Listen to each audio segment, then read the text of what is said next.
the tourism sector continuing to fight for their survival. It was knocked down by last year's hard lockdown, as we've just heard there. Let's take you now to our reporter, Mawande Kheswa, who's checking out the situation, one of the country's tourism hotspots, as we've just heard, Durban. Mawande, thank you so much for joining us.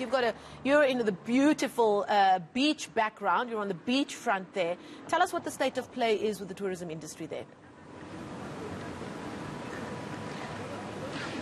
Good morning. Well, the economy, as far as the tourism sector is concerned, is on an upward trajectory, and this is with regard to information that we were given by the KZN Tourism Board, whom we spoke to earlier, and it said that, the industry in itself is on its road to recovery. Behind me are a number of hotels that are synonymous for housing quite a number of visitors that descend onto the province.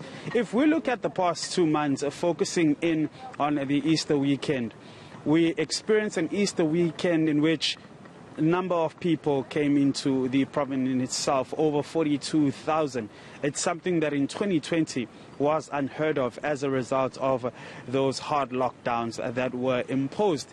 Things eased a bit, opening the industry, and as a result we did see those numbers come in. Hotel occupancy was sitting at least 60%, something that was welcomed looking at the previous period in which those numbers were really something that had not been seen. So much so that in January, the eLangeni Maharani closed its doors due to the fact that they weren't getting sufficient bookings, so they closed the Maharani wing, which reopened on the Easter weekend, citing improvement as more people went on to book.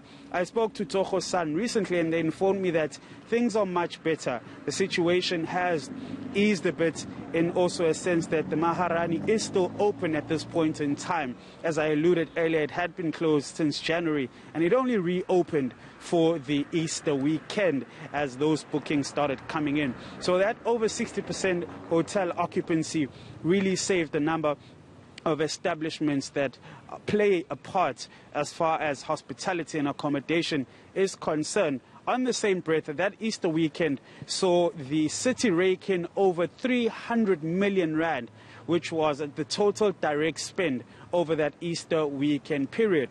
So that also played a part in the industry's road to recovery. Now, there are talks of this third wave and hard lockdowns that may be imposed. We're looking at the return of the Balito surfing event that is set to take place in July. 2020 was a year again where it couldn't be held. It is an important event because this event is the longest running pro surfing event in the world, and it attracts best surfers from across the African continent. It's a 12-day event, which means that as far as accommodation is concerned, desirably people will be looking for people to book at least 3 nights. And this kind of event would stimulate the sector, particularly in the North Coast. So if this event does indeed go through, it will further lend its hand in the recovery of the sector. But if it does not, it will once again hamper the sector and possibly take it back to a situation where we saw a number of establishments having to close down.